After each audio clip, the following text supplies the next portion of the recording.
तो hey guys, कैसे हो आप सभी। Welcome back to my channel. अभी के अभी वीडियो को लाइक कर दो और चैनल को सब्सक्राइब हाई बटन को ऑन कर देना, जिससे आप हर पल का ज्यादा मजा ले सकेंगे। और हाँ, कमेंट करना मत भूलना। और अगर तुमने पिछले चैप्टर्स मिस कर दिए हैं तो कोई बात नहीं, चैनल पर प्लेलिस्ट अवेलेबल है, जाकर देख लो। और अगर देख चुके हो तो चलो बिना टाइम वेस्ट किए शुरू करते हैं आज का धमाकेदार एपिसोड। वीर प्रताप इस घाटी को देखकर कुछ सोच में थे। नानगोंड युहुआ ने उत्सुकता से पूछा, वीर प्रताप, तुम इस घाटी का क्या उपयोग करने वाले हो? उनके शब्द खत्म होते ही वीर प्रताप ने मुंह किंगलान की आध्यात्मिक अनुभूति से ढेर सारे आध्यात्मिक पत्थर निकाल दिए और शांत स्वर में बोले, मैं यहाँ एक संत स्तरीय स्थानांतरण सरणी स्थापित करने वाला हूँ। यदि सहस्र तलवार संसार को पता चल गया कि कोई शत्रु अराजक तारा सागर में घुस आया है तो मैं तुरंत तियानचेन संसार में पहुंच सकूंगा। ये सुनकर नानगोंड युहुआ और नानगोंड किंग्या दोनों चौंक गईं। संत स्तरीय स्थानांतरण सरणी। संत स्तर का नाम जुड़ते ही सरणी की शक्ति और दूरी दोनों ही भयानक हो जाती है। वीर प्रताप ने मुड़कर मुंह किंगलान से कहा, लान त्यानहु साम्राज्य में भी तो बहुत सी स्थानांतरण सरणियां होंगी, है न? मुंह किंगलान ने सिर हिलाया, हाँ, पर हमारी सारी सरणियां शैन स्तर की हैं। वे एक संसार के अंदर ही ले जा सकती हैं, अलग अलग संसारों के बीच नहीं। मुंह किंगलान को वीर प्रताप के संत स्तरीय सरणी बनाने की बात पर कोई आश्चर्य नहीं हुआ। आखिर वे स्वर्गीय सम्राट थे। पिछले जन्म में उनकी शक्ति इतनी अपार थी कि संत स्तरीय सरणी बनाना तो साधारण बात थी। वे सम्राट स्तरीय साधना विधियां भी रच सकते थे। मुंह किंगलान ने फिर विनम्रता से पूछा, सम्राट महोदय, क्या मैं ये जान सकती हूँ कि यह संत स्तरीय सरणी कितनी दूर तक ले जा सकती है? वीर प्रताप ने शांत लेकिन दृढ़ स्वर में जवाब दिया, समूचे ब्रह्मांड में जहाँ भी सरणी बनी होगी वहां तक पहुंचा जा सकता है। ये सुनते ही तीनों महिलाएं सन्न रह गईं। वे जानती थी कि संत स्तरीय सरणी बहुत दूर तक ले जा सकती है, लेकिन पूरे ब्रह्मांड की दूरी नापना ये तो कल्पना से भी परे था। यदि भविष्य में सभी संसारों में ऐसी सरणियां बन गईं, तो फिर इंसान चाहे जहां पलक झपकते पहुंच सकता है। यहाँ तक कि महान सम्राट भी पूरे ब्रह्मांड में तुरंत नहीं घूम सकते थे। वीर प्रताप ने और कुछ नहीं कहा, वे तुरंत सरणी स्थापित करने में जुट गए। मुंह किंगलान की अनुभूति में इतने आध्यात्मिक पत्थर थे कि दो संत स्तरीय सरणियां आसानी से बन सकती थी, एक सहस्र तलवार संसार में और दूसरी तियानचेन संसार में। बस फिर दोनों संसार एक सूत्र में बंध जाएंगे। उनके हाथ से पत्थर उड़ उड़कर नीचे गिरने लगे। विशाल सरणी का चित्र पैरों के नीचे तेजी से बनने लगा। फिर पत्थरों के ढेर से एक भव्य द्वार आकार लेने लगा। सरणी तैयार हो जाने के बाद वीर प्रताप ने मुंह किंगलान की ओर देखा और बोले, लान, तुम सहस्र तलवार संसार में थोड़ी देर रुको, मैं तियानचेन संसार में सरणी बना लेता हूँ। उसके बाद तुम सीधे सरणी के रास्ते वहां आ जाना। उन्हें चिंता थी कि वे चले गए तो समुद्री संप्रदाय फिर से लोगों को भेज सकता है। अभी उस संप्रदाय की असली ताकत का पता नहीं था, इसलिए सावधानी बरतना ही बेहतर था। मुंह किंगलान ने शांत भाव से सिर झुकाया, जो आ गया स्वर्गीय सम्राट। उनके शब्द पूरे होते ही वीर प्रताप का शरीर उसी जगह से गायब हो गया। अगले ही पल वे उड़ते हुए इंद्रधनुषी अमर नाव पर पहुंच गए और नाव को तियानचेन संसार की ओर मोड़ दिया। वीर प्रताप के चले जाने के बाद मुंह किंगलान की नजर नानगोंड युहुआ और नानगोंड किंग्या पर घूम गई। सचमुच दोनों ही अप्सराओं जैसी सुंदर थीं। पर स्वर्गीय सम्राट जब अपना पूरा पिछला जन्म याद कर लेंगे तब क्या वे अभी भी अपनी साथिनों की चिंता करेंगे? ये सोचकर मुंह किंगलान ने भावहीन चेहरे से कहा, स्वर्गीय सम्राट की साथिन बनना इतना आसान नहीं है। यदि तुम चाहती हो कि हमेशा उनके साथ खड़ी रह सको तो तुम्हें अपनी शक्ति बढ़ानी होगी। नानगोंड किंग्या मुस्कुराए, बहन मुंह बिल्कुल सही कह रही है, हम अपनी साधना में और भी मेहनत करेगी। तभी मुंह किंगलान को अचानक ख्याल आया कि ये दोनों स्वर्गीय सम्राट की साथिन हैं, अतः उन्हें उनके पुनर्जन्म के बारे में बहुत कुछ पता होगा। वह बहुत उत्सुक थी जानने को कि पुनर्जन्म के बाद सम्राट ने क्या क्या अनुभव किए। उसने पूछा, तुम दोनों स्वर्गीय सम्राट के साथ कब से हो? प्रश्न सुनकर दोनों स्त्रियां थोड़ी हैरान हुई। उन्हें लगा था कि मुंह किंगलान सम्राट की रक्षक है और बहुत समय से उनके साथ होंगी, फिर उन्हें ये बात कैसे नहीं पता? नानगोंड युहुआ सबसे पहले संभली। उसने अनुमान लगाया कि मुंह किंगलान हाल ही में अराजक तारा सागर आई होंगी। वरिष्ठ को बताती हूँ, हम दोनों बहनें महाराज के साथ 50 वर्ष से भी कम समय से हैं। 50 वर्ष साधारण मनुष्यों के लिए बहुत लंबा समय है, पर साधकों के लिए तो पलक झपकने जितना। ये सुनकर मुंह किंगलान के मन में गर्व का भाव उभरा। उसके और सम्राट का हवांशान तारा क्षेत्र तक का सफर तो 100 वर्ष से भी ज्यादा लंबा था। मुंह किंगलान ने फिर पूछा, इसके अलावा सम्राट की और कोई साथिनें हैं क्या? नानगोंड किंग्या बोली, बहन मुंह, हमें भी ठीक ठीक नहीं पता। मुंह किंगलान हैरान होकर बोली, तुम तो हमेशा उनके साथ रहती हो, फिर भी नहीं जानती? नानगोंड किंग्या ने मुस्कुराते हुए जवाब दिया, महाराज की बहुत सारी हृदय की सखियां हैं। समय समय पर नई नई सखियां उनके आसपास आती रहती रहती हैं, इसलिए हमें ठीक से पता नहीं कि कुल कितनी साथिनें हैं। बहुत सारी स्त्री सखियां। मुंह किंगलान चौंक गई। उसे अपने कानों पर यकीन नहीं हो रहा था। पिछले जन्म में स्वर्गीय सम्राट ब्रह्मचर्य का पालन करते थे, स्त्रियों में कोई रुचि नहीं रखते थे, पर इस जन्म में उसने उत्सुकता से पूछा, तुमने कितनी देखी है? नानगोन किंग्या ने कहा, जितनी हमें पता है वे भी कम से कम 30 हैं। ... मुंह किंगलान एकदम स्तब्ध रह गई। 30? स्वर्गीय सम्राट इस जन्म में इतने पतन पर कैसे आ गए? इतनी साथिनों के साथ वे साधना कैसे करेंगे? दोहरी साधना की भी सीमा होती है, सीमा पार करने पर उसका कोई लाभ नहीं रहता। इतनी साथिनें तो साधना में बाधक ही बन सकती हैं। मुंह किंगलान के चेहरे पर चिंता छा गई। निश्चय ही सम्राट को अभी अपना पिछला जन्म याद नहीं आया है, इसलिए इस जीवन का वातावरण उन्हें प्रभावित कर रहा है। नहीं, वह बिल्कुल नहीं होने देगी कि सम्राट इस पतन की राह पर और आगे बढ़े। यदि वे इसी तरह गिरते रहे तो कब अपनी शक्ति और स्मृतियां वापस पाएंगे? मुंह किंगलान के स्तब्ध चेहरे को देखकर नानगोन युहुआ और नानगोन किंग्या मन ही मन मुस्कुरा रही थी। यदि यह महिला देख ले कि वीर प्रताप अपनी पत्नियों और रखैलियों के साथ कई महीनों तक एक जगह रहते हैं, तो शायद उसका चेहरा और भी अधिक हैरान हो जाए। ... इधर तियानचैन संसार लौटते हुए वीर प्रताप बार बार चीख रहे थे। उन्हें बार बार लग रहा था कि कोई उनकी पीठ पीछे उनकी चर्चा कर रहा है। वे मुख्य कक्ष में पद्मासन लगाकर बैठ गए और बुदबुदाए, क्या समुद्री संप्रदाय के लोग मेरी पीछे बातें कर रहे हैं? अभी उस संप्रदाय की सही ताकत पता नहीं। यदि तियानहु साम्राज्य से कमजोर है तो हम उसे मिटवा देंगे ताकि तियानचैन संसार का राज बाहर न निकले। ये कहकर वीर प्रताप ने आंखें बंद कर ली। सरनी बन जाने के बाद सब कुछ संभाल लेंगे। फिलहाल वापसी के समय में वे साधना करना चाहते थे। साधना में लीन होते ही मुख्य कक्ष में तियानहोन सम्राज्ञी का हल्का आकार धीरे धीरे प्रकट होने लगे। वीर प्रताप साधना में लीन हो गए। तियानहोन सम्राज्ञी उन्हें देखकर मन ही मन सोचने लगी, ये लड़का हाल में बड़ा मेहनती हो गया है, बस साधना ही करता रहता है। पहले तो केवल फूलों और चांदनी के साथ खेलता था, कोई गंभीर काम नहीं करता था, पर हाल के कामों को देखकर एक बात पक्की हो चुकी थी कि यह पिछले जन्म में महान सम्राट अवश्य रहा होगा। आखिरकार संत स्तरीय दासियां भी इसके पास थीं। अब ये कब महान सम्राट वाली शक्ति वापस पाएगा, कौन जाने। एक बार शक्ति लौट आए तो उसे पुनर्जीवित करना भी असंभव नहीं होगा। जब तियानहोन सम्राज्ञी इस सोच में खोई हुई थी, तभी मुख्य कक्ष में पहले वाली दृश्य फिर से प्रकट हो गया। पल भर में पूरा कक्ष फूलों का समंदर बन गया। उस फूलों के समुद्र के बीच सम्राज्ञी ने फिर वही दंपति देखा जिन्हें उन्होंने पहले देखा था। पिछली बार की तरह इस बार भी दोनों बिना किसी संकोच के फूलों के बीच वही काम कर रहे थे। सम्राज्ञी की भौहें सिकुड़ गईं। यह क्या चीज है?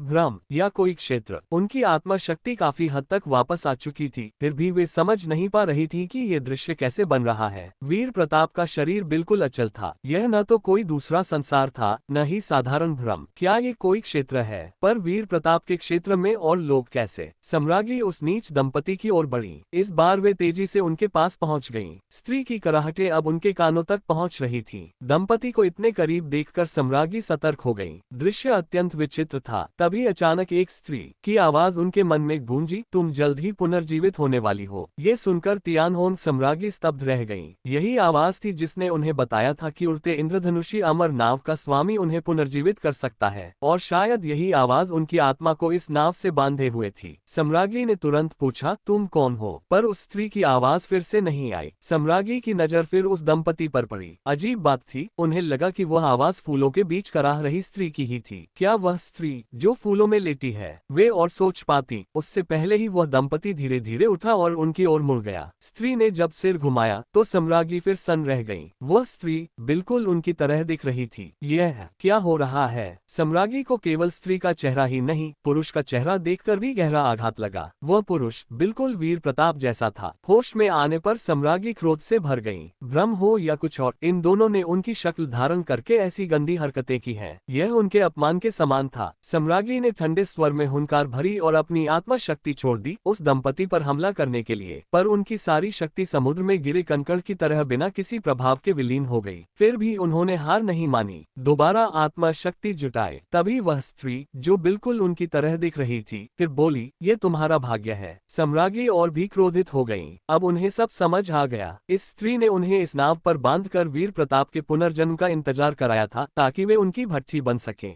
फूलों के समुद्र में आत्मा शक्ति की लहरें उठने लगीं। फूल हवा में उड़ने लगे। सम्राज्ञी एक बार फिर हमला करने ही वाली थी कि अचानक पूरा फूलों का समुद्र गायब हो गया और दृश्य वापस मुख्य कक्ष में आ गया। इसी पल वीर प्रताप को भी कुछ अजीब महसूस हुआ। उन्होंने तुरंत आंखें खोली और देखा कि लाल वस्त्र पहनी एक स्त्री उन पर आग उगलती नजरों से घूर रही है। उसके शरीर से प्रचंड लाल आत्मा शक्ति निकल रही थी, जिससे उसकी लाल साड़ी लगातार फड़फड़ा रही थी। वीर प्रताप ने उसके चेहरे को अच्छे से देखा और संकोच के साथ बोले, होंगा होंग। वे हैरान थे। इस उड़ते इंद्रधनुषी अमर नाव की आत्मा को क्या हो गया है? क्यों इतनी उत्तेजित लग रही है? क्या नाव की आत्माएं भी क्रोध कर सकती हैं? क्या इसकी अपनी चेतना है और वह मानवीय बुद्धि रखती है? पर यदि है भी तो बिना किसी कारण क्रोध क्यों? मैंने तो इसे कुछ किया नहीं है। वीर प्रताप की आवाज सुनते ही तियानहोन सम्राज्ञी होश में आई। उनकी उफनती हुई आत्मा शक्ति तुरंत शांत हो गई और चेहरा पहले जैसा भावहीन हो गया। अगले ही पल उनका आकार गायब हो गया। खाली कक्ष को देखकर वीर प्रताप काफी देर तक चुपचाप बैठे रहे। बहुत देर बाद उन्होंने सिस्टम से पूछा, सिस्टम, इस उड़ते इंद्रधनुषी अमर नाव की आत्मा में चेतना तो है न? सिस्टम ने जवाब दिया, नाव की आत्माएं स्वाभाविक रूप से बुद्धिमान होती हैं, पर उनकी बुद्धि भी स्तर की होती है। जितना ऊंचा स्तर उतनी अधिक बुद्धि। ये सुनकर वीर प्रताप को और विश्वास हो गया कि इस नाव की आत्मा में पूरी मानवीय चेतना है। वे नियंत्रण सरणी के पास पहुंचे। वहां तियानहोन सम्राज्ञी सरणी के बीच में तैर रही थी और दूर के शून्य को भावहीन नजरों से देख रही थी। उनके पास जाकर वीर प्रताप ने धीरे से कहा, होंगहोंग, मुझे पता है कि तुम मेरी बात समझ सकती हो। सम्राज्ञी ने कोई जवाब नहीं दिया। वे हवा में तैरती रहीं, चेहरा बिल्कुल निष्प्रभाव। वीर प्रताप ने फिर पूछा, क्या मैंने तुम्हें कोई बुरा किया है? फिर भी कोई उत्तर नहीं। जब उन्होंने देखा कि सम्राज्ञी अब भी बुद्धिहीन होने का नाटक कर रही है, तो उनकी जिज्ञासा और बढ़ गई। उन्होंने सिस्टम से पूछा, क्या हरे वृक्ष अमरता विधि से नाव की आत्मा के लिए भौतिक शरीर बना सकता है? सिस्टम ने जवाब दिया, हाँ। ये सुनकर वीर प्रताप का मन बन गया। तभी सिस्टम ने सूचना दी, भौतिक शरीर बनाने के लिए ड्रैगन और फीनिक्स वृक्ष की शाखाओं की आवश्यकता है। वीर प्रताप ने इसे हल्के में लिया। वह वृक्ष अब विशाल हो चुका था। कुछ शाखाएं काट लेने से क्या फर्क पड़ता है? वे मुस्कुराए और तियानहोन सम्राज्ञी की ओर देखकर बोले,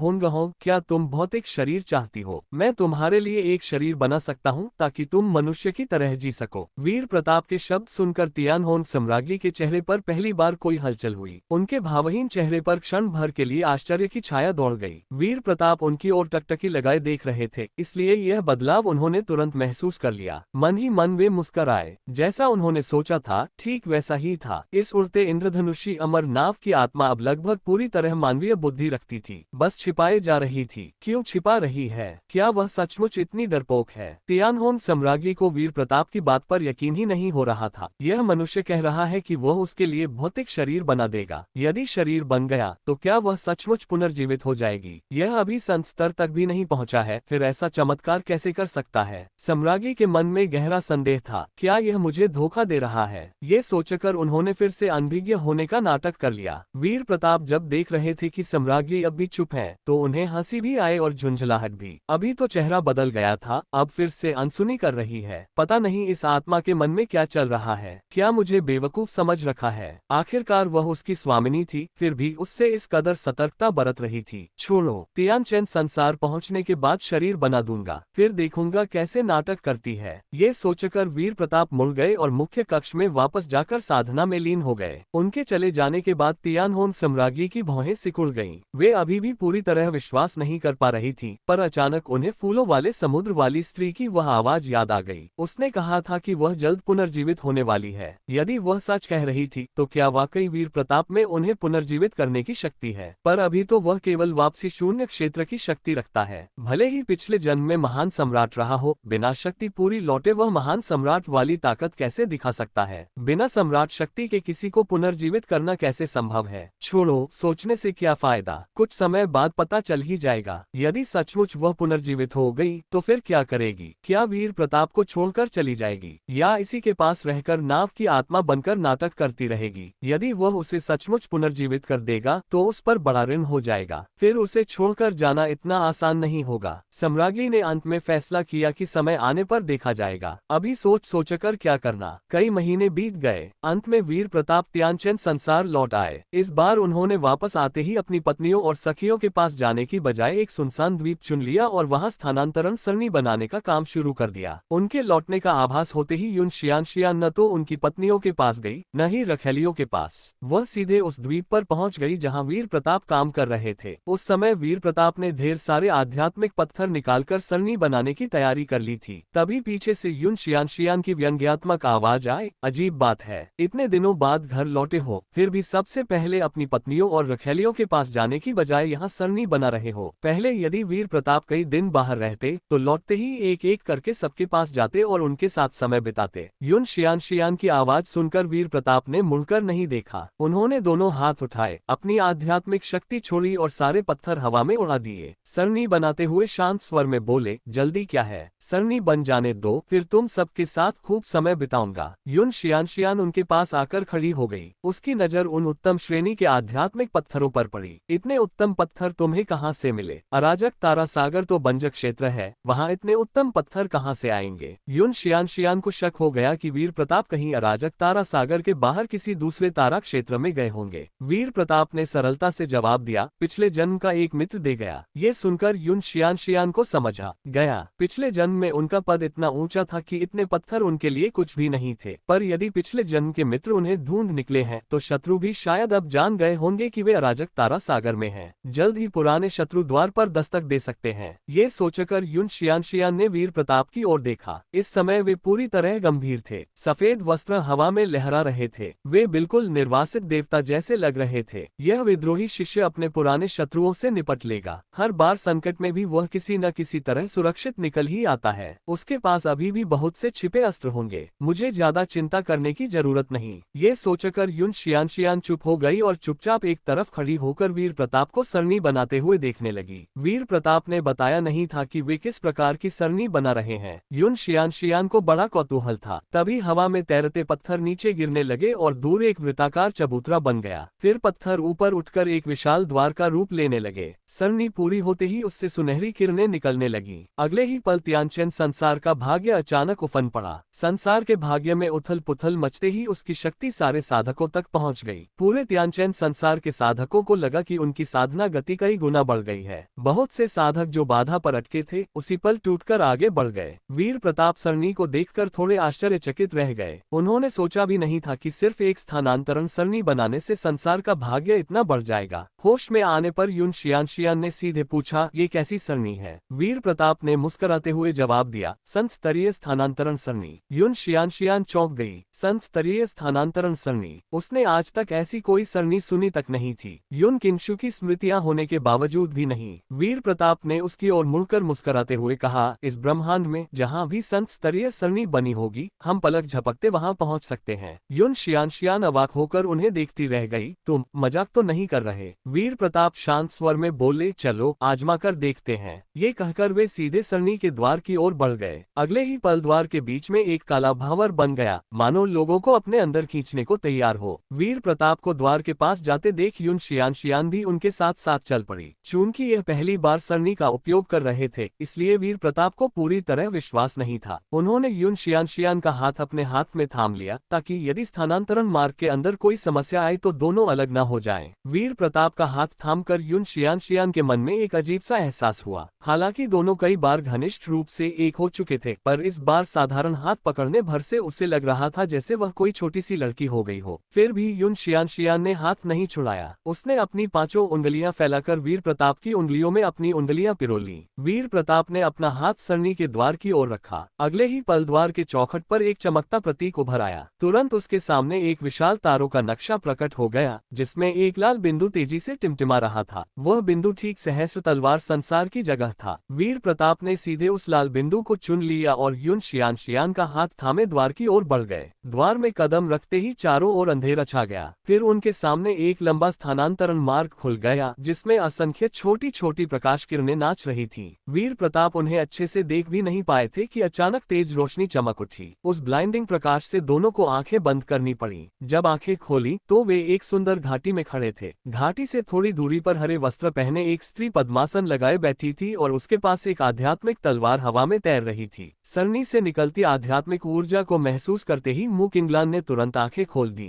एक पल के लिए वह स्तब्ध रह गई, फिर उसकी समझ में आ गया। वह तेजी से उठी और वीर प्रताप के सामने झुककर बोली, दासी, स्वर्गीय सम्राट की जय हो। युन शियान ने हरे वस्त्र वाली इस स्त्री को ध्यान से देखा। उसके शरीर से निकलती दबदबे वाली शक्ति को महसूस कर वह तुरंत समझ गई कि यह संत स्तरीय योद्धा है। मन ही मन वह मुस्कुराए। यह विद्रोही शिष्य स्त्रियों को फंसाने में सचमुच अद्भुत है। बाहर जाते ही संत स्तरीय दासी को भी अपनी ओर खींच लिया। युन शियान को अब और भी शक हो रहा था कि यदि कोई सम्राज्ञी भी वीर प्रताप की नजर में आ गई तो वह भी बच नहीं सकती। दोनों स्त्रियों के आपस में नजरें अटकती देख वीर प्रताप ने खासकर माहौल हल्का किया और युन शियान से बोले, गुरुम्मा, यह मेरी रक्षक है मुंह किंगलान। मुंह किंगलान ये सुनकर पूरी तरह स्तब्ध रह गई। गुरुम्मा, क्या उसने गलत सुना? ये सफेद वस्त्र वाली स्त्री इतनी कमजोर है, अभी संत क्षेत्र तक भी नहीं पहुंची, फिर स्वर्गीय सम्राट की गुरुम्मा कैसे हो सकती है? मुंह किंगलान को युन शियान की गुरु वाली भूमिका समझ नहीं आई, इसलिए उसे लगा कि यह स्त्री वीर प्रताप को धोखे से अपना शिष्य बनाए बैठी है। वीर प्रताप ने फिर मुंह किंगलान से कहा, लान,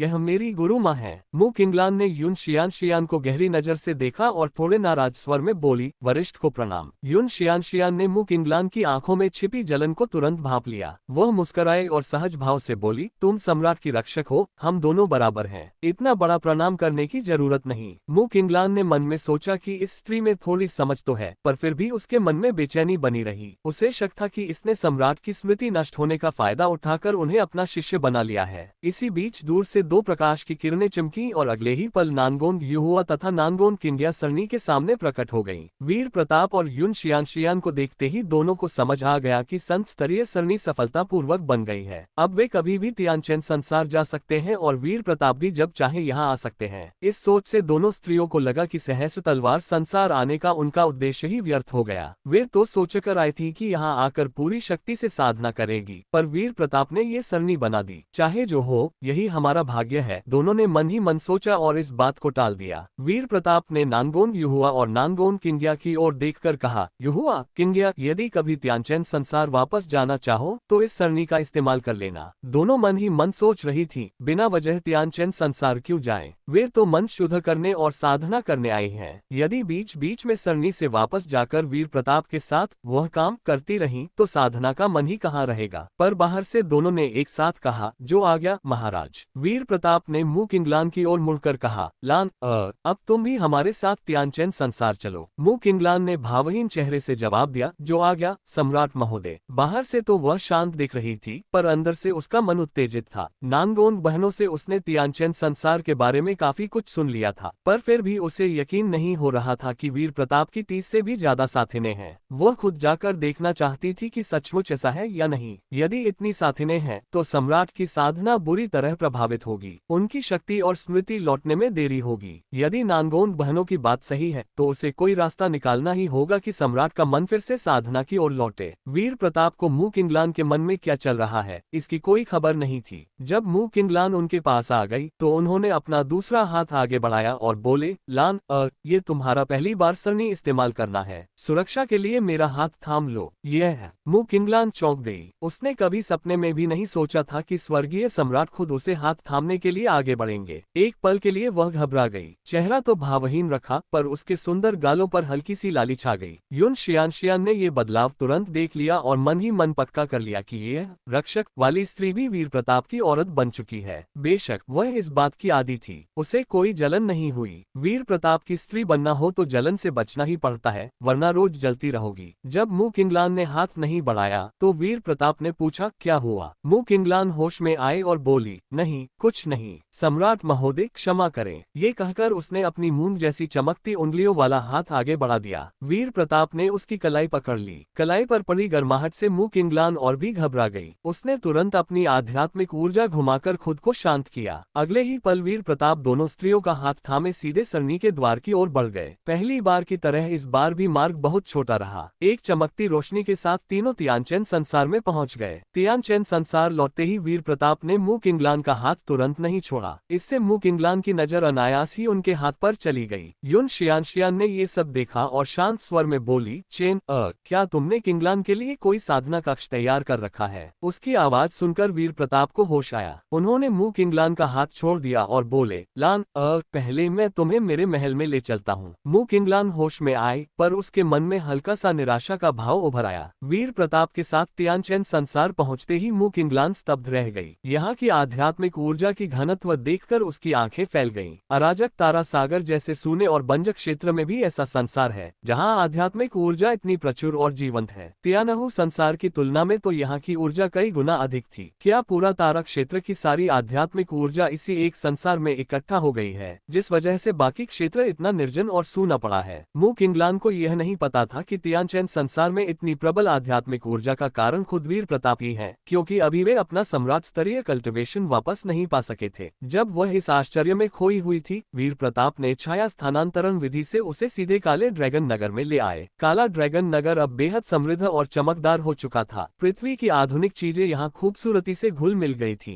मुंह किंगलान जब वीर प्रताप के साथ नगर में आई तो वह हर तरफ फैली अनोखी चीजों को देखकर मोहित हो गई। बिना किसी आध्यात्मिक शक्ति के चलने वाली गाड़ियां, बिजली से चलने वाले अनेक उपकरण, सब कुछ उसके लिए नया और अद्भुत था। वीर प्रताप उसे सीधे महल में नहीं ले गए। उन्होंने मुस्कुराते हुए कहा, लान क्या तुम काले ड्रैगन नगर की सैर करना चाहोगी? वीर प्रताप की बात सुनकर मुंह किंगलान ने दूर वाली सड़क से अपनी नजर हटाई। वह तो स्वर्गीय सम्राट के रहने की जगह देखना बहुत चाहती थी, पर फिर भी संकोच करते हुए बोली, मैं सम्राट महोदय का और अधिक समय नहीं लूंगी। वीर प्रताप ने हल्के से मुस्कुराकर कहा, कोई बात नहीं, मैं किसी को तुम्हारे साथ भेज देता हूँ। तुरंत उन्होंने शैन युआन युनकी को आवाज दी। थोड़ी देर बाद काले और सुनहरे कवच वाली एक स्त्री उनके सामने प्रकट हुई। उस ठंडी और सुंदर स्त्री को देखकर और उसके शरीर पर वीर प्रताप से जुड़े कर्म सूत्रों को महसूस करके मुंह किंगलान की भौहें हल्की सी सिकुड़ गईं। शैन युआन युनकी उस समय पूरे काले ड्रैगन नगर की व्यवस्था संभाल रही थी। वह संयोग से उसी इलाके में गश्त कर रही थी, इसलिए वीर प्रताप ने उसे मुंह किंगलान को घुमाने का काम सौंप दिया। शैन युआन युनकी वीर प्रताप के सामने पहुंचकर मुंह किंगलान को देखते ही चौंक गई। उस स्त्री से निकल रही आध्यात्मिक छाप और दबदबा देखकर उसके मन में एक ही विचार आया, संत सम्राट महोदय के पास संत स्तरीय स्त्री कब आ गई? क्षण भर की हैरानी के बाद उसने झुककर अभिवादन किया, सम्राट महोदय की जय हो। वीर प्रताप ने कहा, रस्म रिवाज छोड़ो युनकी, यह मेरी रक्षक मुंह किंगलान है, इन्हें नगर घुमा दो। शैन युआन युनकी ने सम्मान से सिर झुकाया, जो आज्ञा महाराज। फिर वह मुंह किंगलान की ओर मुड़ी और बोली, वरिष्ठ कृपया मेरे साथ चले। शैन युआन युनकी और वीर प्रताप के बीच कर्म संबंध देखकर मुंह किंगलान ने तुरंत कहा, इतनी औपचारिकता की जरूरत नहीं, मेरा नाम मुंह किंगलान है, तुम मुझे बहन कहकर पुकार सकती हो। मुंह किंगलान भविष्य के लिए पहले से ही ग्राउंड वर्क तैयार कर रही थी। शैन युआन युनकी वीर प्रताप की साथिन है, फिर वह उसे वरिष्ठ कैसे कहने दे? इससे तो वह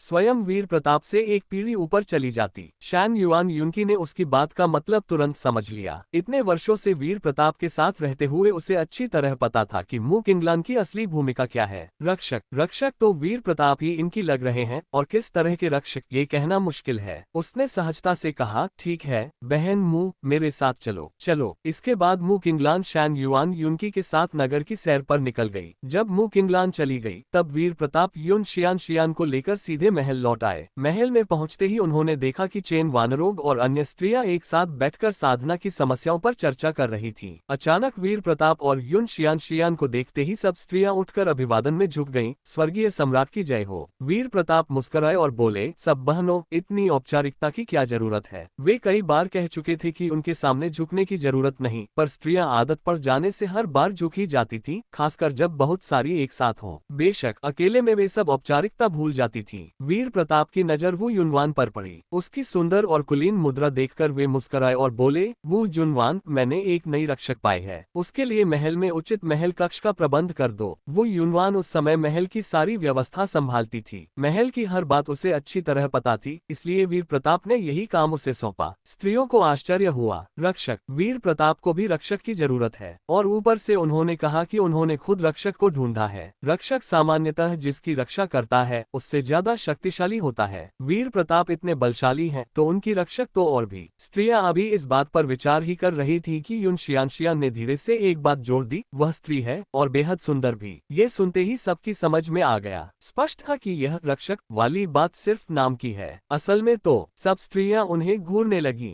वीर प्रताप ने खासकर कहा, कैसी नजरें लगा रखी हैं, अभी उसके साथ मेरा कुछ हुआ नहीं है। स्त्रियां मन ही मन मुस्कुराई, अभी नहीं हुआ तो आगे हो जाएगा। एक बार महल में आ गई तो समय की बात है। इतने वर्षों से वे वीर प्रताप को अच्छी तरह जानती थीं। पर किसी ने ज्यादा कुछ नहीं कहा। एक बहन और बढ़ जाना उनके लिए कोई बड़ी बात नहीं थी। वीर प्रताप ने हमेशा सबको बराबर का समय दिया था। अभी सबकी मुख्य चिंता साधना थी, इसलिए दोहरी साधना की भी उतनी उत्सुकता नहीं थी। कभी कभी आ जाना ही काफी था। वो यूनवान ने कहा, मैं अभी उसके लिए उचित व्यवस्था कर देती हूँ। ये कहकर वह मूक इंग्लान के लिए कक्ष तैयार करने चली गई। काले ड्रैगन नगर का महल बहुत विशाल था। सैकड़ों स्त्रियों के लिए भी जगह पर्याप्त थी। एक और स्त्री आने से क्या फर्क पड़ना था। बेशक चूंकि वह वीर प्रताप की रक्षक थी, इसलिए उसका कक्ष भी उसी हिसाब से श्रेष्ठ होना चाहिए। वो यूनवान के जाने के बाद वीर प्रताप की नजर बाकी स्त्रियों पर घूम गई। वे काफी दिनों बाद लौटे थे। उनकी उस निर्भीक और स्पष्ट नजर को देखकर सब समझ गईं कि उनके मन में क्या चल रहा है। पर वीर प्रताप ने जल्दबाजी नहीं की। वे मंडप के अंदर पत्थर की मेज पर बैठ गए और बोले, मेरी रक्षक संत स्तरीय है। आगे से साधना की कोई भी समस्या हो तो उनसे पूछ लेना। ये सुनकर सब स्त्रियां चौंक गईं। हालांकि उन्होंने अनुमान लगा लिया था कि रक्षक बहुत शक्तिशाली होंगी, पर संत स्तरीय होने की बात सुनकर वे हैरान रह गईं। जैसा वीर प्रताप है वैसे ही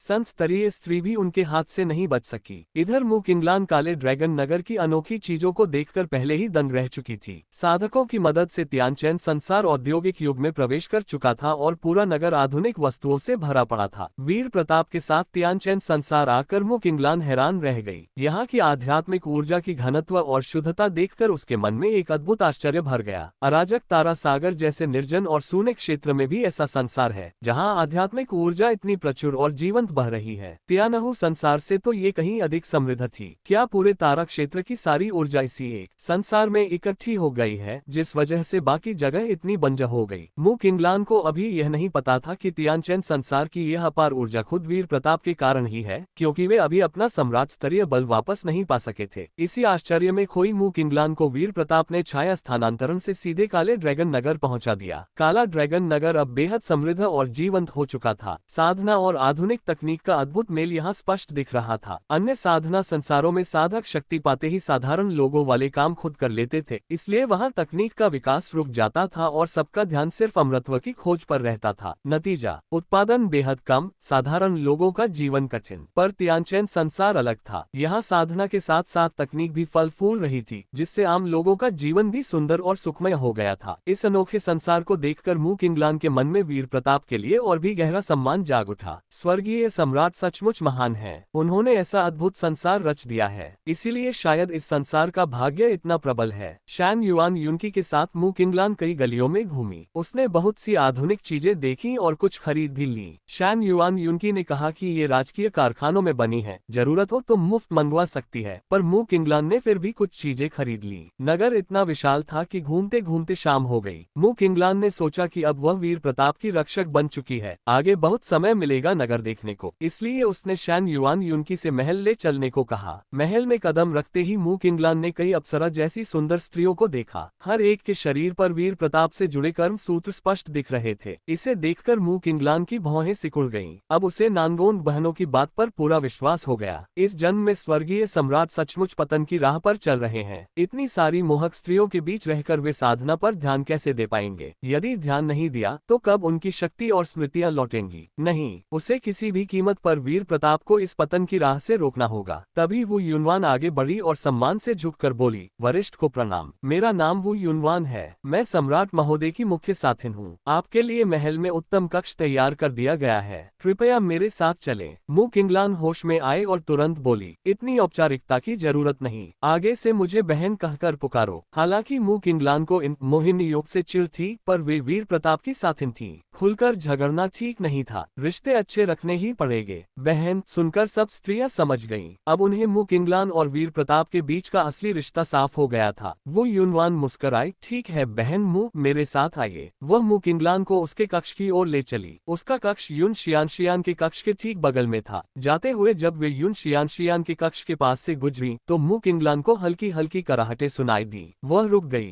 क्या तुमने कुछ आवाज सुनी? उसने पूछा। वो यूनवान भी रुकी। वह तो इस बात की आदी थी। वीर प्रताप का इतनी रात होने का इंतजार करना भी पहले से बेहतर था। पहले तो दिन में आते ही किसी को पकड़कर ले जाते थे। वो यूनवान सहज भाव से बोली, बहन मुँह, महल में ऐसी आवाजें अक्सर आती रहती हैं, ज्यादा ध्यान मत दो। अक्सर। मूक इंग्लान उलझन में पड़ गई। ये तो स्त्री की कराहट थी, इतनी बार कैसे? क्या महल में कोई गलत काम हो रहा है? उसने चुपके से अपनी आध्यात्मिक शक्ति छोड़कर बगल वाले कक्ष की जांच की। अगले ही पल उसका दिमाग सुन्न हो गया। अब उसे समझ आ गया कि वू युनवान ने अक्सर क्यों कहा था। उसके गालों पर हल्की लाली छा गई। वह जल्दी से बोली, चलो। मु किंगलान की अचानक हुई इस जल्दबाजी को देखकर वू युनवान समझ गई कि उसने जासूसी कर ली होगी, पर उसने कुछ नहीं कहा। समय आने पर मु किंगलान को भी यह सब खुद भोगना पड़ेगा। वह उसे बगल वाले कक्ष में ले गई। मु किंगलान संत स्तरीय थी, उसकी इंद्रियां बेहद तीव्र थीं। अपने कक्ष में बैठे बैठे भी उसे यून शियान की आवाज साफ सुनाई दे रही थी। उसका चेहरा बर्फ की तरह ठंडा हो गया, आंखों में ठंडी चमक उभरी। अब समझ आई कि वह स्त्री गुरु माँ कैसे बनी। शरीर का इस्तेमाल करके सम्राट को मोह लिया। असल में इसमें कोई योग्यता ही नहीं है। वह विलासी लोमड़ी। मु किंगलान ने मन में ठान लिया कि उसे इन स्त्रियों का असली रूप वीर प्रताप को दिखाना ही होगा। उसका चेहरा देखकर वू युनवान ने तुरंत कहा, बहन मु, अगर कुछ चाहिए तो कक्ष की दासियों से कह देना या सीधे मेरे पास आ जाना। मु किंगलान भावहीन स्वर में बोली, समझ गई। वू युनवान, तुम अपना काम करो। वू युनवान चली गई। उसके जाते ही मु किंगलान का चेहरा और भी कठोर हो गया। उसके शरीर पर तलवार की ऊर्जा अनियंत्रित रूप से उफनने लगी। क्षण भर बाद उसने क्रोध को दबाया। अभी जल्दबाजी नहीं करनी। सम्राट को अभी अपना पिछला जन्म याद नहीं है। यदि मैं ज्यादा हस्तक्षेप करूंगी तो उन्हें बुरा लग सकता है। पहले इन साथियों से अच्छे संबंध बनाने होंगे, फिर धीरे धीरे सम्राट का मन साधना की सही राह पर लाना होगा। इधर बगल वाले कक्ष में वीर प्रताप अपनी कमर का जोर आजमा रहे थे। यून शियान, जो उनकी सहायता कर रही थी, बीच में हाँफते हुए बोली, हाफ, तुम जानबूझकर कर रहे हो ना। हालांकि मु किंगलान की आध्यात्मिक शक्ति बहुत हल्की थी, पर यून शियान ने उसे महसूस कर लिया था। इतनी करीबी दूरी पर संत स्तरीय शक्ति को अनदेखा करना असंभव था। पता नहीं यह विद्रोही शिष्य बगल वाली संत देवी के बारे में सोचकर ऐसा कर रहा है या नहीं। वीर प्रताप ने कुछ नहीं कहा। उन्होंने चुपचाप 100 फीनिक्स सामना विधि चला दी और अपने काम में लगे रहे। वीर प्रताप चुप रहे तो यून शियान समझ गई कि यह विद्रोही शिष्य जानबूझकर कुछ नहीं बता रहा। उसके मन में लाचारी छा गई। अरे भाग्य, इतने वर्षों में भी इस विद्रोही शिष्य से निपट नहीं पाए। जब यून शियान उसे नीचे उतरने देने ही वाली थी, तभी उसके शरीर में एक अजीब सी अनुभूति जाग उठी। वह चौंक गई। यह क्या हो रहा है?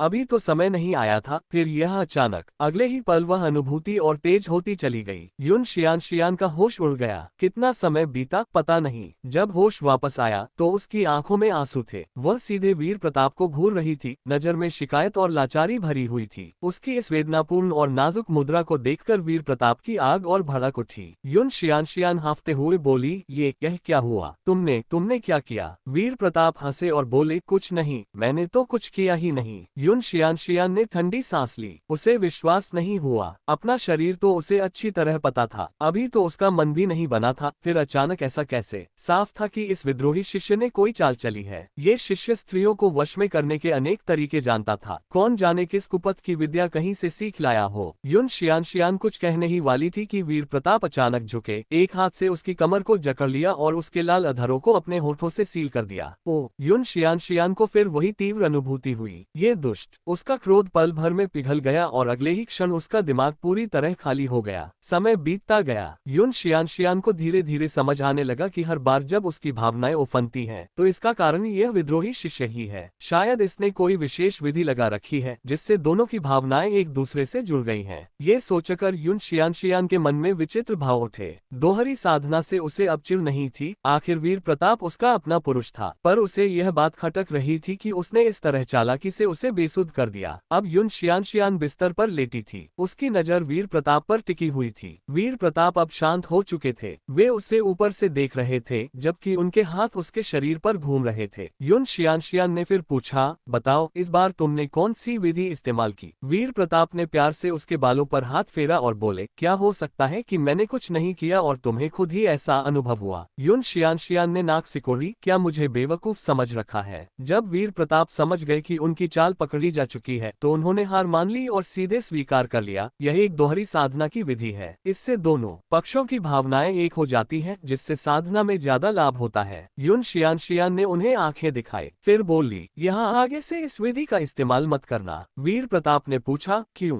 यून शियान ठंडे स्वर में बोली, नहीं, मतलब नहीं। उसे अपने शरीर पर नियंत्रण खोना बिल्कुल पसंद नहीं था, खासकर ऐसे क्षणों में। इधर बगल वाले महल में मु किंगलान खिड़की के पास खड़ी थी। उसका चेहरा बर्फ की तरह ठंडा था। उसकी नजर यून शियान के महल की ओर लगी हुई थी। महल में आवाज रोकने की अच्छी व्यवस्था थी, पर मु किंगलान संत स्तरीय थी। उसकी इंद्रियां इतनी तीव्र थी कि बगल वाले महल की हर कराहट, हर फुसफुसाहट, हर सांस उसे साफ सुनाई दे रही थी। वह सुनना नहीं चाहती थी पर रोक नहीं पा रही थी। वह जानना चाहती थी कि वह लोमड़ी किस जादू से स्वर्गीय सम्राट को भटका रही है, पर जितना सुनती गई उतना हैरान होती गई। वह जो सोच रही थी वैसा बिल्कुल नहीं था। असल में पहल पूरी तरह स्वर्गीय सम्राट की ओर से थी और उनकी गुरु माँ चाहकर भी बच नहीं पा रही थी। वीर प्रताप को इस हाल में देखकर मुकिंगलान के मन से गहरी सांस निकल गई। सम्राट को सामान्य अवस्था में लाना और उनका ध्यान साधना की ओर मोड़ना आसान नहीं होगा, पर कितना भी कठिन क्यों न हो उसे रास्ता निकालना ही होगा। पिछले जन्म के शत्रु तो बहुत हैं, इस जन्म में भी पास ही एक खतरनाक दुश्मन है। हवांगशान क्षेत्र का स्वामी पहले ही अर्ध सम्राट बन चुका है। अधिक से अधिक 5000 वर्ष में पूरा सम्राट बन सकता है। यदि उसे वीर प्रताप का पता चल गया तो वह सीधा हमला कर सकता है। सम्राट को इस तरह पतन की राह पर नहीं बढ़ने देना। इतना सोच ही रही थी कि बगल से फिर वह मोहिनी की करुण पुकार सुनाई दी। शिष्य, गुरु माँ जानती है कि वह गलती कर गई। नहीं, ऐसा मत करो विद्रोही शिष्य, तुम दुष्ट हो। मुकिंगलान के शरीर पर तलवार की ऊर्जा तुरंत उफन पड़ी। पूरा कक्ष उसकी क्रोधित तलवार ऊर्जा से कांप उठा। किसी तरह उसने खुद को रोका, वरना पूरा महल उसके क्रोध में ध्वस्त हो जाता। ...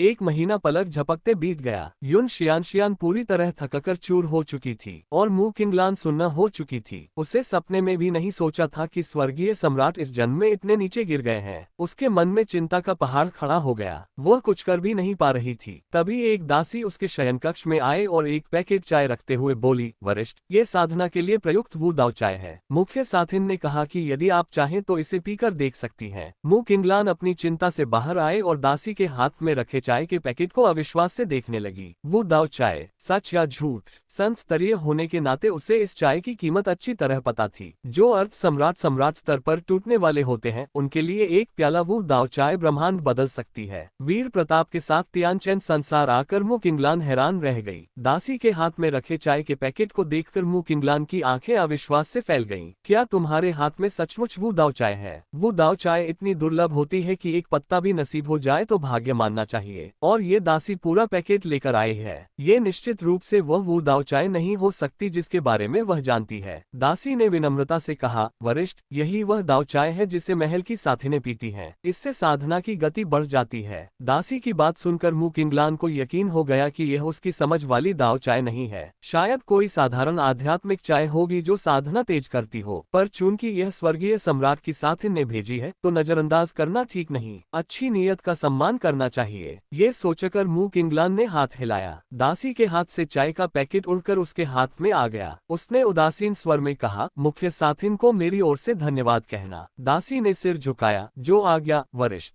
दासी जाती है। दासी के चले जाने के बाद मुकिंगलान ने पैकेट को ध्यान से देखा। सोच रही थी कि इस चाय में आखिर कितनी शक्ति होगी। उसने हाथ उठाया। मेज पर रखी चाय की केतली और प्याला हवा में उड़कर उसके सामने आ गए। फिर उसने पैकेट खोला। पैकेट खुलते ही एक मादक और शुद्ध आध्यात्मिक सुगंध उसके नथुनों में घुस गई। अगले ही पल उसके चारों ओर दाव तत्व और भी प्रबल हो गए। आकाश में दाव अक्षर झिलमिलाने लगे। सबसे महत्वपूर्ण बात ये कि मुकिंगलान को स्पष्ट महसूस हुआ कि उसकी अवस्था में हलचल मच गई है। मुकिंगलान उलझन में पड़ गई। केवल सुगंध से ही मेरी अवस्था हिल गई। यह क्या जादू है? बिना ज्यादा सोचे उसने कुछ पत्तियां केतली में डाली और अधीरता से इंतजार करने लगी। चाय अच्छे से पक जाने के बाद उसने प्याला भरकर एक छोटा सा घूंट लिया। बस एक घूंट भरते ही उसके शरीर के अंदर शक्ति उफन पड़ी। अगले ही पल प्रचंड आध्यात्मिक ऊर्जा उसके शरीर से निकलकर चारों ओर फैल गई। काले ड्रैगन नगर के ऊपर दाव तत्व की लहरें उठने लगी। नगर के साधक जब आकाश में फैले इस दाव तत्व को देख रहे थे तो उनकी साधना भी एक एक करके टूटने लगी। ये संत की शक्ति थी। सिर्फ उसके दाव तत्व को देख लेने भर से दूसरे साधकों की अवस्था आगे बढ़ जाती थी। मुकिंगलान काफी देर तक स्तब्ध बैठी रही। फिर उसने अपनी शक्ति वापस समेटी, अपने शरीर की स्थिति जांची और अविश्वास से चाय की ओर देखते हुए बुदबुदाई, ये सचमुच वो दाव चाय है। क्षण भर बाद होश में आए तो उसके मन में विचार आया, ये चाय निश्चित रूप से स्वर्गीय सम्राट ने ही भिजवाई होगी। दूसरों के लिए ये चाय अमूल्य है, पर स्वर्गीय सम्राट के लिए शायद सामान्य बात है। इसलिए यह उपहार वू युनवान का नहीं बल्कि सम्राट महोदय का आदेश है, वरना वू युनवान उसे इतनी बहुमूल्य चीज क्यों देती? सम्राट को पता चल गया होगा कि उसकी साधना बाधा पर अटकी हुई है, इसलिए उन्होंने ये चाय भेजी है। हाँ, यही बात होगी। ये सोचकर मुकिंगलान के मन में वीर प्रताप के प्रति और गहरा सम्मान जाग उठा। उसने केतली और प्याले को मेज पर रखा और पद्मासन लगाकर साधना में बैठ गई। सम्राट महोदय की सद्भावना को व्यर्थ नहीं जाने दूंगी। जैसे ही मुकिंगलान साधना में लीन हुई, बगल वाले महल की आवाजें धीरे धीरे उसके ध्यान से ओझल होने लगी। इसी समय वीर प्रताप प्रताप और युन शियान भी रुक गए। ठंडी और गर्वीली गुरु माँ ने अपने ऊपर लेटे विद्रोही शिष्य को शिकायत भरी नजरों से देखा। क्यों, खुद तो मजे लेता है और उसे भी वही अनुभव करा देता है, पर इसी वजह से उसे समझ भी आ गई कि यह विद्रोही शिष्य इतना प्रबल क्यों है। जितनी तेज गति उतनी आसानी से भावनाएं उफनती हैं। युन शियान ने पूछा, बगल वाली संत देवी फिर और मजबूत हो गई हैं, अब तुम उन पर कब चढ़ाई करोगे? वीर प्रताप उसके ऊपर से उतरे, उसके सफेद बालों को प्यार से सहलाते हुए बोले, गुरु माँ को क्या लगता है मैं हर सुंदर स्त्री पर फिदा हो जाने वाला हूँ? युन शियान ने ठंडी सांस ली और कुछ नहीं कहा। उसके महल की स्त्रियां तो इस शिष्य के स्वभाव को अच्छी तरह जानती थीं। मु किंगलान जैसी अप्सरा को देखकर कौन मान सकता है कि वीर प्रताप उसे सिर्फ रक्षक मानते हैं। जल्द ही वह भी उनकी स्त्री बनकर रह जाएगी। कुछ देर चुप रहने के बाद युन शियान बोली, आगे से वह साधना विधि मत इस्तेमाल करना, मेरी भविष्य की साधना पर असर पड़ सकता है। ये सुनकर वीर प्रताप मुस्कुराए, चिंता मत करो, इससे तुम्हारी साधना पर कोई बुरा प्रभाव नहीं पड़ेगा, ये तो बस क्षणिक सुख है। युन शियान ठंडे स्वर में बोली, यदि मैं सम्राट न बन पाए तो जिम्मेदार तुम होगे। वीर प्रताप हंसे, मेरी सारी स्त्रियां भविष्य में सम्राट बनेंगी, तुम निश्चिंत रहो।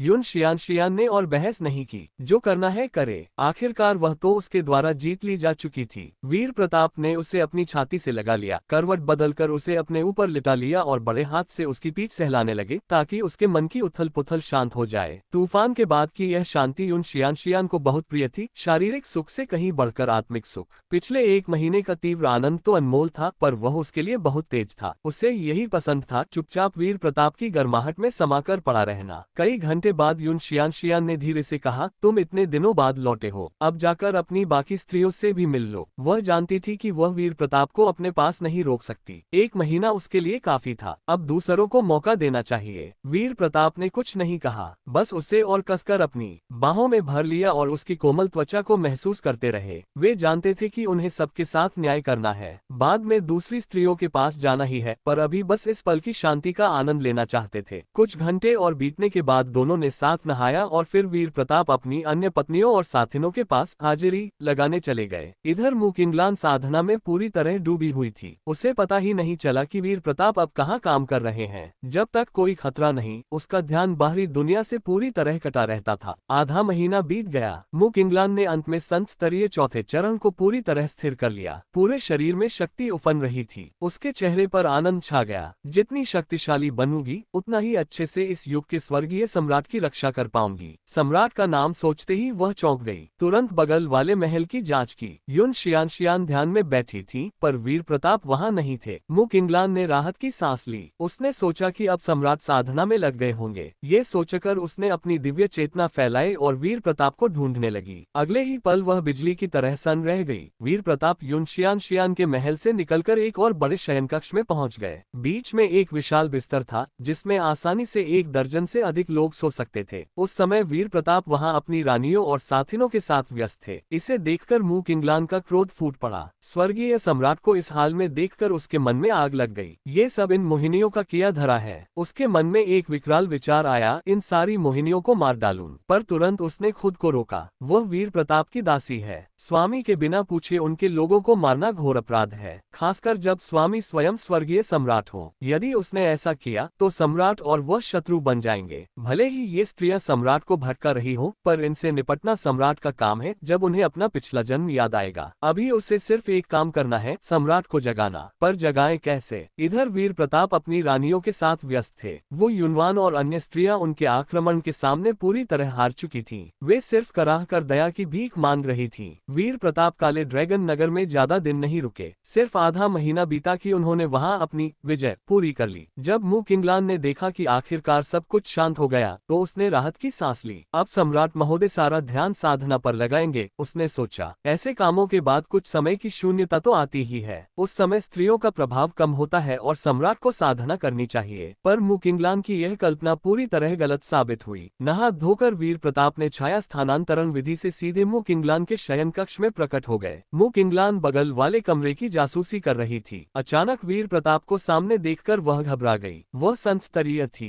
पूरा महल उसकी चेतना में था। वह जानबूझकर जासूसी नहीं कर रही थी, पर अपनी चेतना को रोक भी नहीं पा रही थी। जैसे कोई आपके सामने ही वह काम कर रहा हो, आंखें खुली हो तो देखना तो पड़ता ही है। मु किंगलान डर गई कि कहीं सम्राट को पता न चल जाए कि वह जासूसी कर रही थी। उसने तुरंत झुककर अभिवादन अभिवादन किया।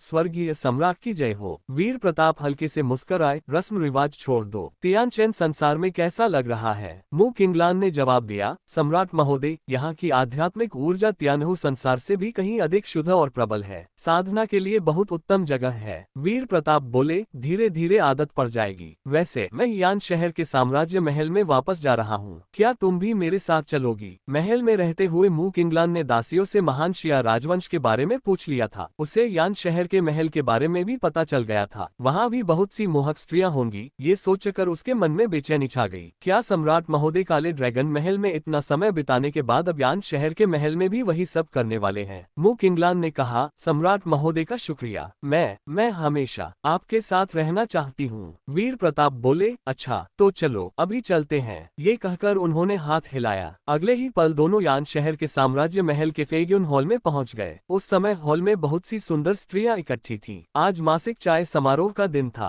पहले ये दिन वीर प्रताप के लिए विलास का दिन होता था, अब भी समारोह जारी था। वीर प्रताप की सारी रानियां और साथिनें जब तक कोई जरूरी काम न हो इस समारोह में अवश्य आती थीं। यह उनकी आपसी बहनचारा बढ़ाने का भी अवसर था। इतनी सारी अप्सराओं को देखकर मु किंगलान का चेहरा और भी ठंडा हो गया। हालांकि उसे पहले से पता था कि यान शहर में भी बहुत सी स्त्रियां हैं, पर उन्हें अपनी आंखों से देखकर उसका क्रोध और बढ़ गया। हर एक स्त्री अनुपम सुंदरी थी। इतनी मोहकियों के बीच रहकर सम्राट की शक्ति कैसे बचेगी? उनकी साधना कैसे बढ़ेगी? वीर प्रताप को अचानक हॉल में देखकर सब स्त्रियां उत्तेजित हो उठी। वे बहुत दिनों से उनकी राह देख रही थीं, पर जब उन्होंने वीर प्रताप के पीछे खड़ी ठंडी और सुंदर स्त्री को देखा तो सबके मन में एक ही विचार आया, सचमुच स्वर्गीय सम्राट ही हैं। मु जिशैन और अन्य स्त्रियां एक साथ बोली, स्वर्गीय सम्राट महोदय की जय हो। वीर प्रताप मुस्कुराए। उन्होंने सबकी ओर देखा और सीधे सिंहासन पर जा बैठे। सब बहनों, क्या तुमने मुझे याद किया? चू यूकिन मुस्कुराकर बोली, चेन यह क्या पूछ रहे हो? हम सब तुम्हारा इंतजार कर रही थी। मु किंगलान ने देखा कि यह स्त्री इतनी सहजता से चेन कह रही है। उसकी आंखों में हत्या की चमक उभर आई। सम्राट को इस तरह पुकारने का साहस, ये लोमड़ी मरने के योग्य है। स्त्रियों को भी मु किंगलान से निकलती अदृश्य दबाव महसूस हो रहा था। मु जिशैन ने मुस्कुराते हुए पूछा, महाराज ये बहन कौन है? वीर प्रताप ने सरलता से कहा, अरे हाँ, परिचय करा दूं, यह मेरी रक्षक है मु किंगलान, संत स्तरीय साधिका हैं। आगे से साधना की कोई समस्या हो तो इनसे पूछ लेना। फिर उन्होंने मु किंगलान की ओर देखकर मुस्कुराते हुए पूछा, लान इन बहनों को साधना में मार्गदर्शन देने में कोई आपत्ति तो नहीं? मु किंगलान शांत स्वर में बोली, सम्राट महोदय की साथिनें हैं तो उन्हें शक्ति बढ़ाने में मदद करना मेरा कर्तव्य है। उसके शब्दों में शांति थी, पर अंदर की भावनाएं छिप नहीं पाईं। स्त्रियां समझ गईं कि यह नई रक्षक उनसे कुछ खास प्यार नहीं करती, पर उन्हें और भी आश्चर्य इस बात का था कि वीर प्रताप ने संत स्तरीय रक्षक कहां से ढूंढ लाए। अराजक तारा सागर तो बंजक क्षेत्र था, वहां संत स्तरीय साधिका कहां से आए? क्या सम्राट महोदय अराजक तारा सागर के बाहर भी गए थे? वीर प्रताप ने मु जिशैन से कहा, जिशैन, लान के लिए उचित निवास का प्रबंध कर दो। आगे से वह ज्यादातर समय मेरे साथ रहेगी, इसलिए उसे स्थायी जगह चाहिए। ये सुनते ही सब स्त्रियां समझ गईं। सम्राट के शब्दों ने इस संत स्तरीय सुंदरी की असली पहचान साफ कर दी थी। वीर प्रताप के महल में आने वाली हर अप्सरा का अंत एक ही होता है, उनकी स्त्री बनना, चाहे वह कितनी भी शक्तिशाली क्यों न हो। युन शियान पहले उनसे भी ज्यादा बलशाली थी, पर अंत में वे भी उनके हाथ से नहीं बच सकी। वीर प्रताप युन शियान के महल से निकलकर एक और विशाल शयन कक्ष में चले गए। बीच में एक बेहद बड़ा बिस्तर था, जिसमें आसानी से 1 दर्जन से ज्यादा लोग आराम से लेट सकते थे। उस समय वीर प्रताप वहां अपनी रानियों और प्रियतमाओं के साथ पूरे जोश में व्यस्त थे। इसे देखकर मु किंगलान का खून खौल उठा। स्वर्गीय सम्राट को इस हालत में देखकर उसके मन में आग सी लग गई। ये सब इन मोहिनियों का किया धरा है, इन्होंने ही सम्राट को इस राह पर डाला है। एक पल को उसके मन में विकराल विचार आया, इन सारी मोहिनियों को समाप्त कर दूं, पर तुरंत उसने खुद को रोक लिया। वह वीर प्रताप की दासी है। स्वामी के बिना पूछे उनके लोगों को मारना महापाप है, खासकर जब स्वामी स्वयं स्वर्गीय सम्राट हो। यदि उसने ऐसा किया तो सम्राट और वह शत्रु बन जाएंगे। भले ही ये स्त्रियां सम्राट को भटका रही हो, पर इनसे निपटना सम्राट का काम है। जब उन्हें अपना पिछला जन्म याद आएगा। अभी उसे सिर्फ एक काम करना है, सम्राट को जगाना। पर जगाएं कैसे? इधर फेग्यून हॉल में वीर प्रताप अपनी रानियों के साथ व्यस्त थे। वो युनवान और अन्य स्त्रियां उनके आक्रमण के सामने पूरी तरह हार मान चुकी थीं। वे सिर्फ कराह कराह कर दया की भीख मांग रही थीं। वीर प्रताप काले ड्रैगन नगर में ज्यादा दिन नहीं ठहरे, सिर्फ आधा महीना बीता कि उन्होंने वहां अपनी सारी विजय पूरी कर ली। जब मु किंगलान ने देखा कि आखिरकार सब कुछ शांत हो गया, तो उसने गहरी राहत की सांस ली। अब सम्राट महोदय सारा ध्यान साधना पर लगाएंगे, उसने सोचा। ऐसे कामों के बाद कुछ समय की थकान और शून्यता तो आती ही है। उस दौरान स्त्रियों का प्रभाव कम होता है और सम्राट को साधना करनी चाहिए। पर मुकिंगलान की यह उम्मीद पूरी तरह टूट गई। नहा धोकर वीर प्रताप ने छाया स्थानांतरण से सीधे मुकिंगलान के शयन कक्ष में प्रकट हो गए। मुकिंगलान बगल वाले हॉल की जासूसी कर रही थी। अचानक वीर प्रताप को सामने देखकर वह घबरा गई। वह संस्तरीय थी, पूरा महल उसकी चेतना के अंदर था। वह जानबूझकर जासूसी नहीं कर रही थी, पर अपनी इंद्रियों को रोक भी नहीं पा रही थी। जैसे कोई आपके सामने ही वह काम कर रहा हो, आंखें खुली हो तो देखना तो पड़ता ही है। मुकिंगलान डर गई कि कहीं सम्राट को पता न चल जाए कि वह देख रही थी। उसने तुरंत सिर झुकाया। स्वर्गीय सम्राट की जय हो। वीर प्रताप हल्के से मुस्कुराए। औपचारिकता छोड़ दो। तियानचेन संसार में कैसा अनुभव हो रहा है? मुकिंगलान बोली। सम्राट महोदय, यहाँ की आध्यात्मिक ऊर्जा तियानहु संसार से कहीं अधिक शुद्ध और प्रबल है। साधना के लिए उत्तम स्थान है। वीर प्रताप ने सिर हिलाया। धीरे धीरे आदत पड़ जाएगी। वैसे मैं यान शहर के साम्राज्य महल में वापस जा रहा हूँ, क्या तुम भी मेरे साथ चलोगी? मुकिंगलान के मन में हल्की बेचैनी हुई। उसने महल की दासियों से यान शहर के महल के बारे में सुन रखा था। वहाँ भी बहुत सी मोहक स्त्रियां होंगी। क्या सम्राट काले ड्रैगन महल के बाद अब वहाँ भी वही सब करने वाले हैं? फिर भी उसने कहा, सम्राट महोदय का शुक्रिया, मैं सदा आपके साथ रहना चाहती हूँ। वीर प्रताप बोले, अच्छा तो अभी चलते हैं। बस हाथ हिलाया और अगले ही पल दोनों यान शहर के फेग्योन हॉल में प्रकट हो गए। हॉल में उस समय अनेक अप्सरा सुंदरियां इकट्ठी थीं। आज मासिक चाय समारोह का दिन था। वीर प्रताप को अचानक देखकर सब स्त्रियां उत्साहित हो उठी। वे बहुत दिनों से उनकी राह देख रही थीं। पर जब उन्होंने वीर प्रताप के पीछे खड़ी ठंडी और बेहद सुंदर स्त्री को देखा तो सबके मन में एक ही विचार उभरा, सचमुच स्वर्गीय सम्राट ही हैं। मुजिशैन और अन्य स्त्रियां एक स्वर में बोली, स्वर्गीय सम्राट महोदय की जय हो। वीर प्रताप मुस्कुराए। उन्होंने सबको देखा और सीधे सिंहासन पर जा बैठे। बहनों, क्या तुमने मुझे याद किया? चुयूकिन मुस्कुराई। चेन, यह क्या पूछ रहे हो? हम सब तुम्हारा इंतजार कर रही थी। मुकिंगलान ने देखा कि यह स्त्री इतनी सहजता से चेन कह रही है। उसके नेत्रों में क्रोध की चिंगारी चमक उठी। मुजिशैन ने मुस्कुराते हुए पूछा, महाराज, ये बहन कौन है? वीर प्रताप ने सरलता से कहा, यह मेरी रक्षक है मुकिंगलान, संतस्तरीय साधिका है। आगे से साधना की कोई समस्या हो तो इनसे पूछ लेना। फिर उन्होंने मुकिंगलान की ओर देखकर मुस्कुराते हुए पूछा, लान, इन बहनों को साधना में मार्गदर्शन देने में कोई आपत्ति? मुकिंगलान शांत स्वर में बोली, सम्राट महोदय की साथिने हैं तो उन्हें शक्ति बढ़ाने में मदद करना मेरा कर्तव्य है। मुजिशैन मुस्कुराए। बहन मु, मेरे साथ चलिए। मुकिंगलान कुछ बोल पाती उससे पहले ही मुजिशैन ने उसे बहन कह दिया। मुकिंगलान ने वीर प्रताप से अनुमति ली और मुजिशैन के साथ चली गई। जब मुकिंगलान चली गई तो स्त्रियों ने एक दूसरे को अर्थपूर्ण नजरों से देखा। चुयूकिन ने दासी से कहा, दरवाजा बंद कर दो। दरवाजे बंद होते ही वीर प्रताप समझ गए कि अब क्या होने वाला है। वीर प्रताप ने हंसते हुए पूछा, क्या मुझे मार डालने का इरादा है? वान किंगसी हंसी। सम्राट महोदय के सामने हम क्या हथियार रख सकते हैं? हम तो खुद निहत्थी हैं। वीर प्रताप ने गुलाबी वस्त्र पहने वान किंगसी को एक झटके में अपनी गोद में खींच लिया। फिर जो हुआ वह चाय समारोह का औपचारिक रूप तो बिल्कुल नहीं था। हॉल में स्त्रियां आपस में बातें करती रहीं, जबकि वीर प्रताप अपनी रानियों के साथ एक एक करके समय बिता रहे थे। बीच बीच में महान शिया राजवंश की बातें भी चलती रहीं। मुकिंगलान ने फेग्योन हॉल की स्थिति महसूस कर ली थी। हालांकि वहां अभी काले ड्रैगन महल जैसा दृश्य नहीं था, पर वीर प्रताप के शरीर पर एक स्त्री लिपटी हुई थी। मुजिशैन उसके कक्ष का प्रबंध करके लौटी तो वह जल्दी में थी। मुकिंगलान का चेहरा और काला पड़ गया। वह समझ गई कि मुजिशैन भी उस चाय समारोह में शामिल होने के लिए उतावली है। कुछ देर बाद मुकिंगलान ने गहरी सांस ली। सम्राट को इस पतन की राह से निकालना आसान नहीं होगा। कोई और होता तो थक जाता, पर स्वर्गीय सम्राट को तो इसमें कोई थकान ही नहीं दिखती। अगले 6 महीनों तक मुकिंगलान लगातार सोचती रही कि वीर प्रताप को कैसे रोका जाए, जबकि वीर प्रताप फिनिक्स सामना विधि को और निखारते रहे। इस विधि के कारण मुजिशैन और अन्य स्त्रियां अब वीर प्रताप को देखते ही कमजोर पड़ जाती थीं। वे मन ही मन कामना करती थीं कि वह संत देवी जल्दी से उनका बोझ बांट ले। तो चलिए दोस्तों, आज के लिए बस इतना ही। अगर आपको यह वीडियो अच्छी लगी हो और आप इसके नए एपिसोड जल्दी देखना चाहते हो तो लाइक करें, चैनल को सब्सक्राइब करें और कमेंट में कुछ भी लिख दें। तो चलिए दोस्तों, वीडियो यहीं खत्म करते हैं। बाय बाय, फिर मिलेंगे।